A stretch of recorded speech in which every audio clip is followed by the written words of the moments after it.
أعوذ بالله من شرور أنفسنا وسيئات أعمالنا من يهده الله فلا مضل له ومن يضلل فلا هادي له وأشهد أن لا إله إلا الله وحده لا شريك له وأشهد أن محمدا عبده ورسوله اللهم صل على محمد وعلى آله وأصحابه أجمعين أما بعد فيا عباد الله أوصيكم ونفسي بتقوى الله وقال الله تعالى في كتابه الكريم أعوذ بالله من الشيطان الرجيم يا أيها الذين آمنوا اتقوا الله حق تقاته ولا تموتن إلا وأنتم مسلمون. Hadirin jamaah Tuhan rahimakumullah, marilah kita selalu berusaha bertakwa kepada Allah. Dalam Al-Quran Allah selalu menyuruh manusia untuk bertakwa kepadanya serta menjadikan takwa sebagai bekal dalam menjalankan kehidupan ini. Allah Subhanahu wa taala berfirman sebagaimana telah disebutkan, wahai orang-orang yang beriman, bertakwalah kepada Allah sebenar-benar takwa kepadanya, dan janganlah kamu mati kecuali dalam keadaan muslim.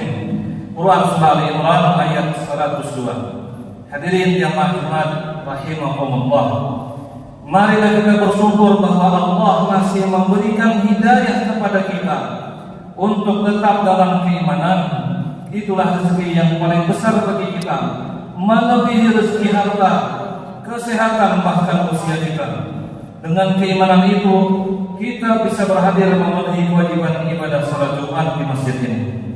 Kita pun bersyukur bahwa Allah memilihkan bagi kita hadir di dunia ini sebagai umat dari Nabi paling mulia, Al-Imamul Anbiya, As-Sayyidul Mursalin, Habibina wa Maulana Muhammadin sallallahu alaihi wasallam, satu-satunya yang Allah telah muliakan melewati batas pengetahuan yang bisa diketahui oleh makhluk di bumi dan di langit, yaitu Sidratul Muntaha, tepatnya pada peristiwa Isra Mi'raj yang ditandai dalam penanggalan tanggal 27 Rajab atau 1 hari yang lalu. Salawat dan salam semoga senantiasa tercurah kepada uswatun hasanah kita, Nabi besar Muhammad sallallahu alaihi wasallam, kepada keluarga, kepada sahabat dan orang-orang yang mengikuti sunnah beliau hingga hari penghabisan. Bersalawat dengan penuh kerinduan, karena Nabi mulia ini telah merindukan umat yang datang kemudian, umat yang tidak pernah melihat wajah baginda Nabi, tidak pernah mendengar suara baginda Nabi, namun beriman dengan risalah yang telah diturunkan Allah Subhanahu wa taala kepada beliau sallallahu alaihi wasallam. Semoga kita termasuk di antara orang-orang yang bersuka cita menemui beliau di sebuah telaga Al-Kautsar yang mulia, ketika semua jiwa menjadi gundah gulana di hari perhitungan, cemas akan keselamatan masing-masing dari api neraka yang menakutkan. Semoga kita termasuk orang yang beruntung mendapatkan syafaat dari Nabi Muhammad sallallahu alaihi wasallam.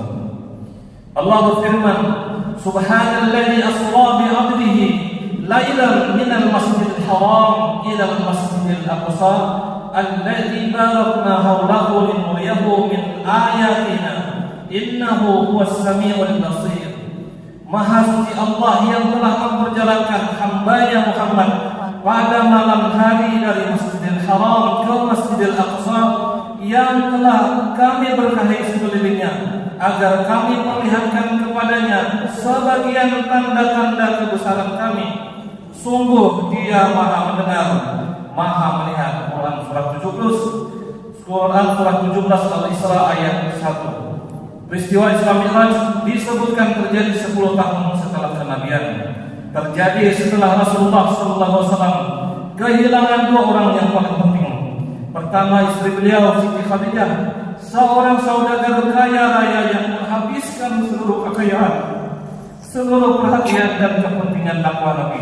Dan yang kedua, kehilangan paman beliau Abu Thalib, seorang pembesar Quraisy yang ketokohannya menjadi salah satu tameng terhindarnya dakwah Nabi Muhammad SAW dari serangan komunal masyarakatnya sendiri, sehingga tahun itu disebut sebagai amal husni atau tahun luka lara. Berbagai hadis Islam dapat kita rangkum sebagai berikut. Ketika Nabi berada di tepi Baitullah, datanglah 3 malaikat yang kemudian membawa Nabi ke suatu tempat, memegang wadah dari emas berisikan air Zam-Zam, membelah dada Nabi, mencuci hati, lalu mengembalikannya dan mengisi dengan iman dan hikmah. Selanjutnya Nabi dinaikkan ke atas Buraq, berjalan dari Mekah ke Palestina. Nabi salat di Masjidil Aqsa, mengimami seluruh Nabi sebelum beliau. Setelahnya ditawarkan bejana khamar dan bejana air susu. Lalu Nabi memilih bejana berisikan air susu. Jibril berkata, engkau telah memilih sesuai fitrah. Kemudian Nabi dan Jibril naik ke langit dunia, langit kedua, ketiga, keempat, kelima, dan keenam, hingga langit ketujuh. Dari setiap langit Jibril meminta agar dibukakan pintunya. Lalu ditanyakan kepadanya, siapa? Jibril. Siapa yang bersamamu? Muhammad sallallahu alaihi wasallam. Apakah dia telah diutus? Iya, dia telah diutus. Lalu malaikat penjaga pintu tersebut membuka pintu sambil mengatakan, marhaban bihi fa ni'mal maji'u ja'a. Selamat datang, sungguh sebaik-baik yang datang telah tiba. Berturut-turut Nabi dengan Nabi Adam, berturut-turut Nabi Muhammad SAW bertemu dengan Nabi Adam alaihissalam di langit pertama, Isa dan Yahya alaihissalam di langit kedua, Yusuf alaihissalam di langit ketiga, Idris alaihissalam di langit keempat, Harun alaihissalam di langit kelima, Musa alaihissalam di langit keenam, dan Ibrahim alaihissalam di langit ketujuh. Adam dan Ibrahim alaihissalam berkata, marhaban bi ibn salih wan nabi salih. Selamat datang cucu yang saleh dan nabi yang saleh. Sedangkan nabi yang lain berkata, marhaban bi akhi salih wan nabi salih. Selamat datang saudara yang saleh dan nabi yang saleh. Mereka semua menyambut dan mendoakan kebaikan untuk Nabi Muhammad sallallahu alaihi wasallam. Kemudian dinampakkan kepada Nabi Sidratul Muntaha. Disebutkan Sidratul Muntaha semacam pohon, daun-daunnya seperti telinga-telinga gajah dan buahnya seperti tempayan besar. Tak kala dia diliputi oleh perintah Allah, dia pun berubah sehingga tidak seorang pun dari makhluk Allah yang sanggup menggambarkan keindahannya. Lalu Nabi melihat 4 sungai yang keluar dari sumbernya.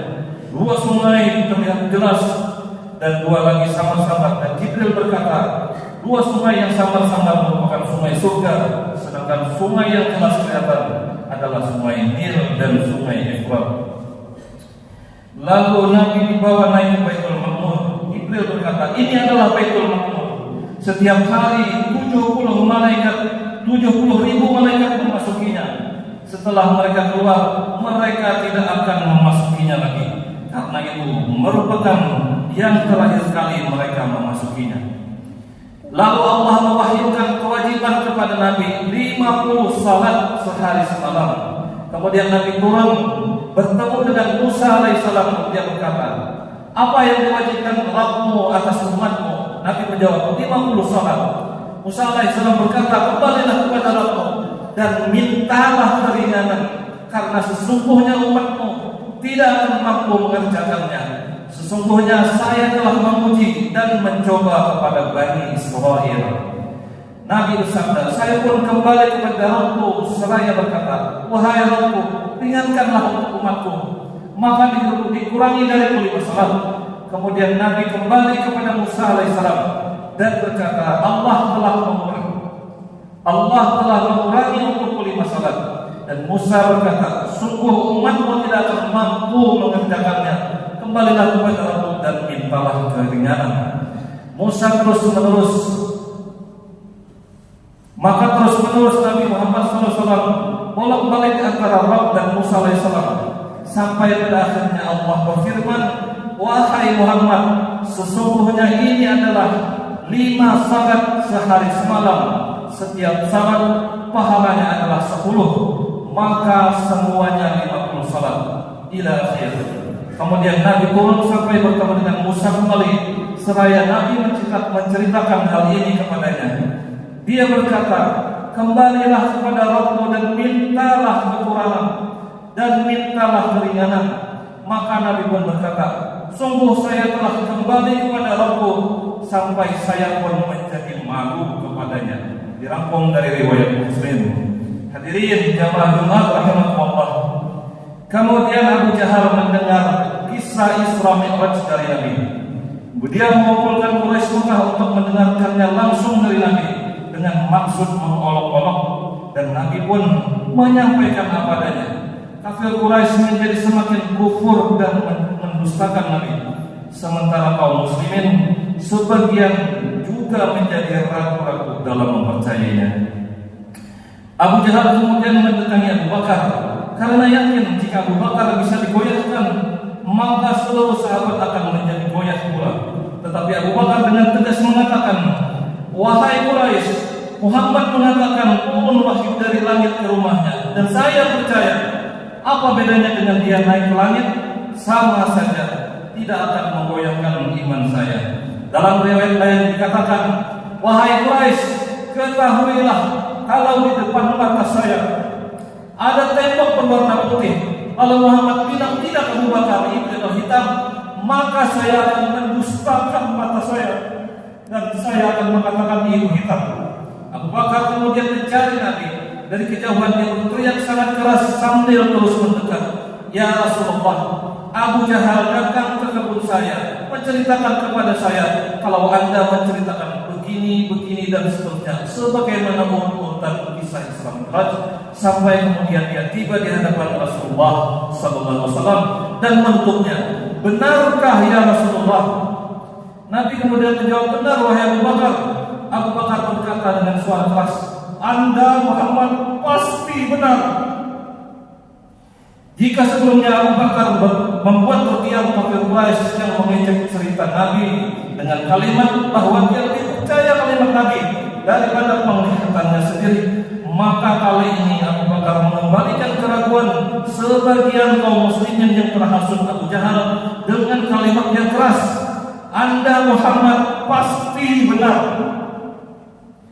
Abu Bakar berkata selanjutnya, ya Rasulullah, bisakah saya meminta satu hal? Silahkan, kata Nabi. Abu Bakar berkata, di sini seluruh Mekah tahu Anda belum pernah ke Palestina, dan di Mekah ini ada tokoh-tokoh Quraisy yang sering bolak-balik ke sana. Mereka hafal Palestina. Apakah engkau bersedia kalau saya panggil para Quraisy itu, lalu engkau menceritakan apa yang Anda lihat di sana? Kata Nabi, tentu saja. Wahai Quraisy, Muhammad sallallahu alaihi wasallam akan menceritakan tentang Palestina. Kalian tahu dia tidak pernah ke sana. Kalau Muhammad menceritakan Palestina persis seperti apa yang kalian ketahui, kalian harus jujur mengatakan Muhammad sallallahu alaihi wasallam benar. Kalau ada satu saja yang salah, maka kalian berhak mendustakannya, dan mereka pun setuju. Lalu Allah membukakan Palestina di muka Nabi Muhammad SAW, dan Nabi menceritakan pintu gerbangnya, jalan-jalannya, pasar-pasarnya. Bahkan Nabi bisa menghitung berapa jumlah tiang Masjidil Aqsa. Setiap kali Nabi menyebutkan tentang ciri-ciri Palestina, tokoh-tokoh Quraisy mengatakan Muhammad benar, Muhammad benar. Dengan kasus ini maka seluruh Makkah menjadi percaya kepada kejadian Isra Mi'raj. Kemudian Nabi Muhammad sallallahu alaihi wasallam menutup hal ini dengan satu pembuktian lagi yang luar biasa. Wahai Quraisy, waktu saya pulang dari Palestina ke Makkah, di atas buruk saya melihat ada kafilah kalian sedang berjalan. Jumlahnya sekian unta, penunggangnya adalah si fulan dan seterusnya. Dan unta yang paling depan adalah unta putih yang ada kain merah di lehernya. Di tengah lembah mereka sempat kehilangan unta. Saya melihat unta itu, lalu saya berteriak, wahai Quraisy, unta kalian ada di lembah si fulan, ambillah. Maka mereka mengikuti perkataan saya dan menemukan unta mereka. Kafilah itu 2 hari lagi sampai di Mekah, tanyakan hal ini kepada mereka. Maka 2 hari kemudian ramai-ramai penduduk Mekah menunggu di pintu gerbang kota Mekah, yaitu pintu Bani Syaibah. Menjelang zuhur, lewatlah kafilah itu persis seperti yang diceritakan oleh Nabi. Unta paling depan adalah putih berkalung kain merah, jumlahnya sekian dan penunggannya si Anu dan si Anu. Mereka Quraisy lalu bertanya, wahai kafilah, kalian dari mana? Kami dari Palestina. Apakah kalian sempat kehilangan unta di tengah jalan? Iya. Lalu apa yang kalian lakukan? Kami mendengarkan suara entah dari mana, lalu kami dapati unta kami. Kemudian kafilah pun balik bertanya, wahai Quraisy Mekah, dari mana kalian tahu? Belum satu orang pun di antara kami yang sampai ke Mekah. Di manakah kabar ini sampai kepada kalian? Maka semua orang pun menjawab, dari Muhammad sallallahu alaihi wasallam. Hadirin jamaah Jumat, banyak sekali hadis yang merujuk kepada Islam yang belum kita sampaikan. Kenapa Ibunda Khadijah sangat berarti bagi Nabi? Siapakah itu Abu Thalib? Bagaimanakah kedatangan malaikat? Bagaimana pembelahan dada?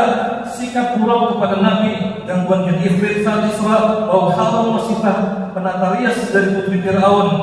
Nabi mengimami seluruh Nabi yang sebelum beliau, adab Jibril kepada sesama malaikat, bagaimana pitulangnya, surga, neraka, Sidratul Muntaha, Baitul Maqmur, hingga pembicaraan Nabi dengan Allah Subhanahu wa Ta'ala. Maka terbukalah betapa kurangnya ilmu kita dalam mengenali Nabi. Padahal kecintaan kepada beliau adalah perkara yang wajib bagi kita. Demikian pula hikmah yang menjelaskan lebih dalam dari tiap permasalahan tersebut. Misalnya, kenapa hanya 8 nabi yang ditemui dalam 7 langit? Maka apakah sejarah mereka, apakah pengaruh sejarah mereka dalam dakwah Nabi Muhammad SAW? Hadirin, penting bagi kita menghadiri kajian sirah nabawiyah.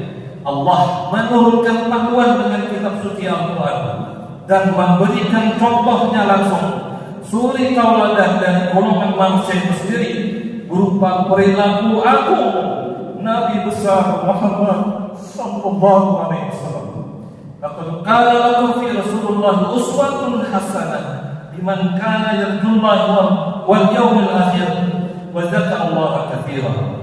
Sungguh telah ada pada diri Rasulullah suri teladan yang baik bagimu, yaitu bagi orang yang mengharapkan rahmat Allah dan kedatangan hari kiamat, dan dia banyak menyebut Allah. Quran surah Al-Ahzab ayat 22. Hadirin jamaah Jumat rahimakumullah, peristiwa-peristiwa dahsyat di atas berada pada area di luar kemampuan akal saat ini.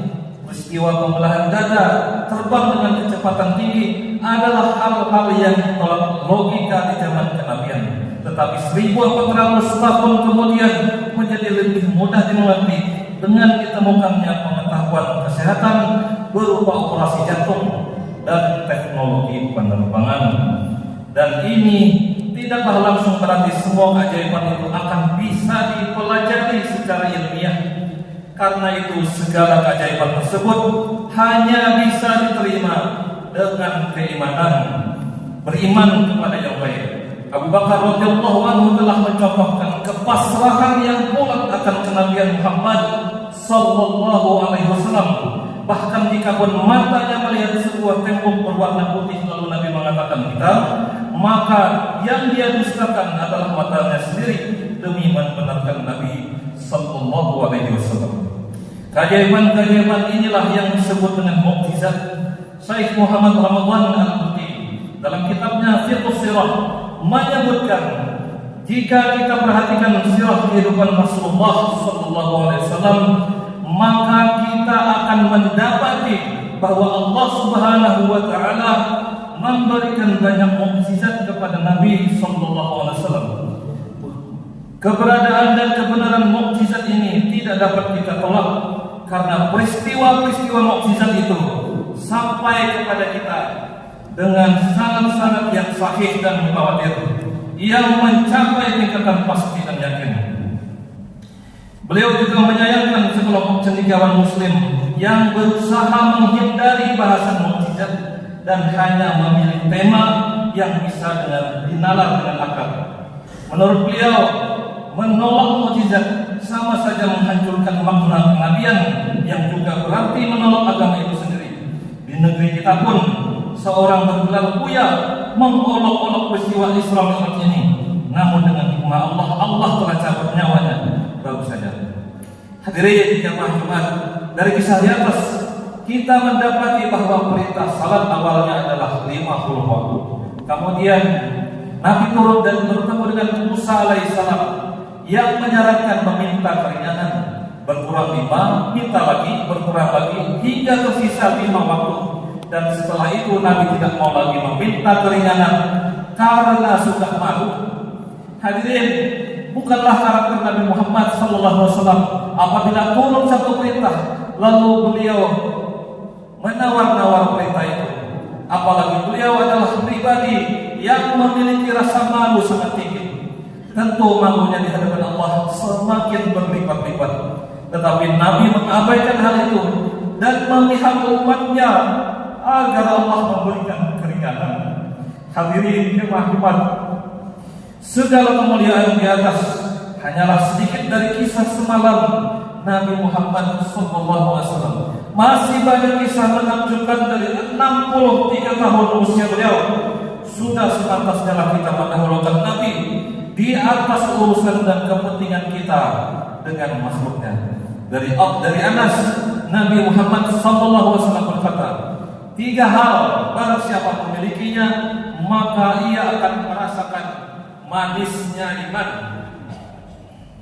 yaitu menjadikan Allah dan Rasulnya lebih dicintai daripada selainnya, menjadikan seseorang semata-mata mencintai seseorang semata-mata hanya karena Allah, dan membenci kembali kepada kekufuran sebagaimana bencinya ia dilemparkan ke dalam api neraka.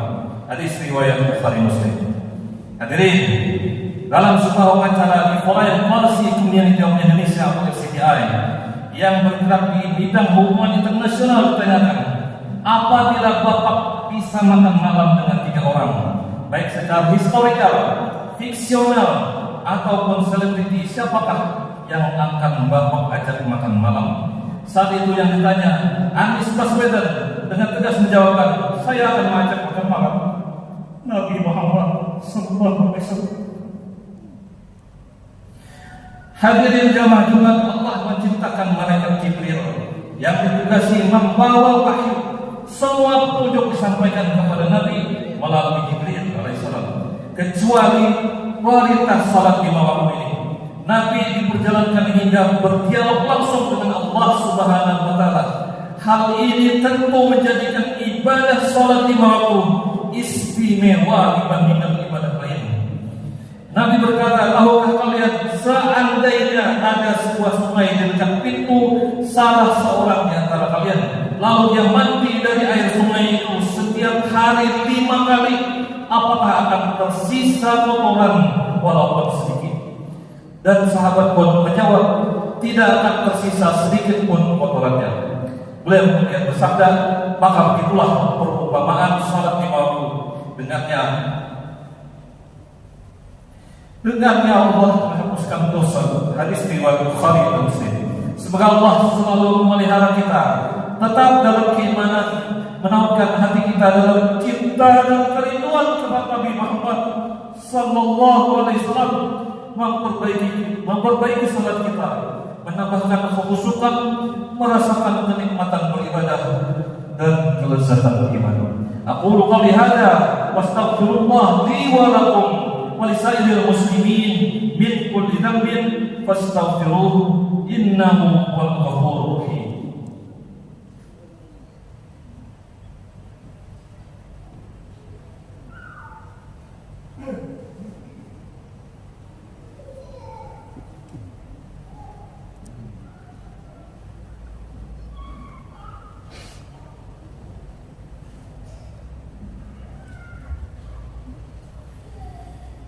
Alhamdulillahilladzi khalaqal mauta wal hayata liyabluwakum ayyukum ahsanu amala wa وهو العزيز الغفور وأشهد أن لا إله إلا الله وحده لا شريك له وأشهد أن محمدا عبده ورسوله اللهم صل على محمد وعلى آله وصحبه أجمعين وعلى من تبعهم بإحسان إلى يوم الدين. Masyaallah muslimin, ittaqullah wa'lamu annallaha ma'al muttaqin. Amma ba'du. Hadirin jamaah Jumat rahimahullah. Musik bagi kita, kenapa perjalanan Nabi tidak langsung ke langit, melainkan harus singgah dahulu ke Palestina, ke Masjidil Aqsa.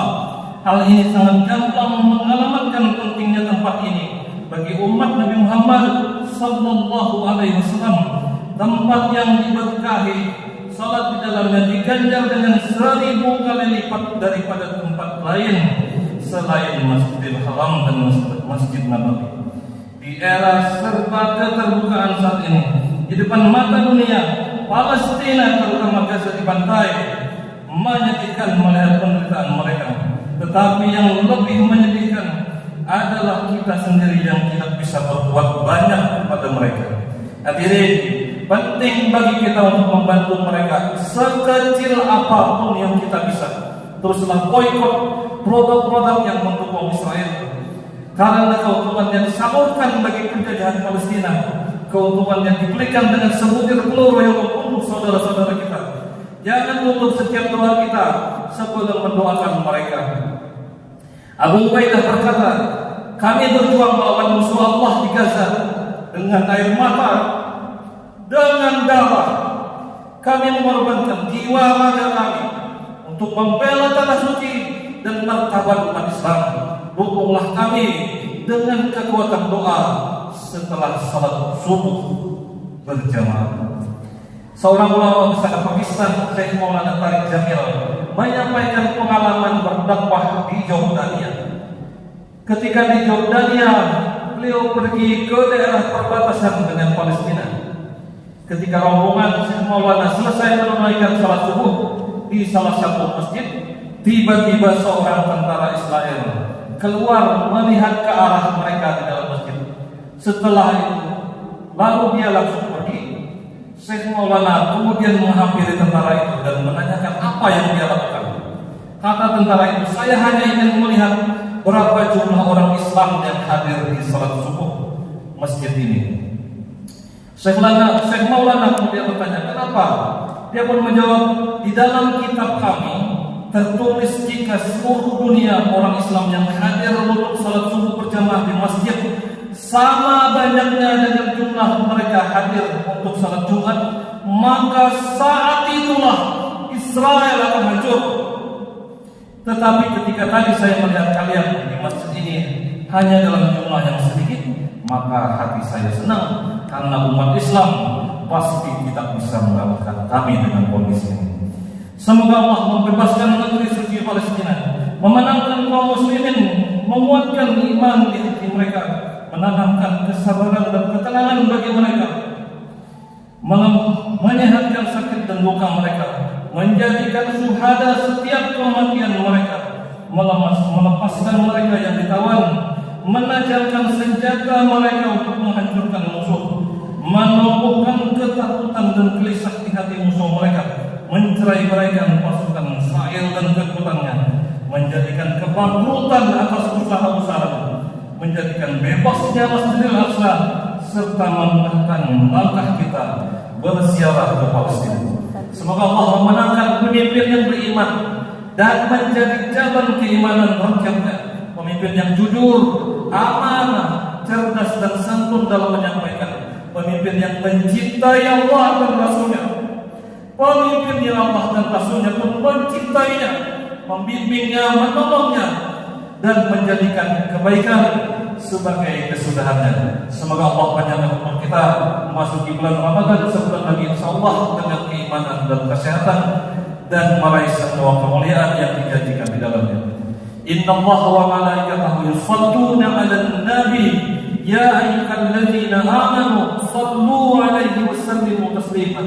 Allahumma shalli 'ala Muhammad wa 'ala ali Muhammad kama shallaita 'ala Ibrahim وعلى آل إبراهيم إنك حميد مجيد وبارك على محمد وعلى آل محمد كما باركت على إبراهيم وعلى آل إبراهيم إنك حميد مجيد اللهم اغفر للمسلمين والمسلمات والمؤمنين والمؤمنات الأحياء منهم والأموات إنك سميع قريب مجيب الدعوات ويقال الحاجة اللهم اغفر لنا ذنوبنا ولوالدينا وارحمهما كما ربونا صغارا ربنا اغفر لنا ولإخواننا الذين سبقونا بالإيمان ولا تجعل في قلوبنا غلا للذين آمنوا ربنا إنك رؤوف رحيم ربنا تقبل منا إنك أنت السميع العليم ربنا هب لنا من أزواجنا وذريتنا قرة أعين واجعلنا للمتقين إماما اللهم انصر المجاهدين والمسلمين في فلسطين اللهم انصرهم على اليهود ومن آونهم من الكفار والمنافقين ربنا آتنا في الدنيا حسنة وفي الآخرة حسنة وقنا عذاب النار وصلى الله على نبينا محمد وعلى آله وصحبه ومن تبعهم بإحسان إلى يوم الدين عباد الله إن الله يأمر بالعدل والإحسان وإيتاء ذي القربى وينهى عن الفحشاء والمنكر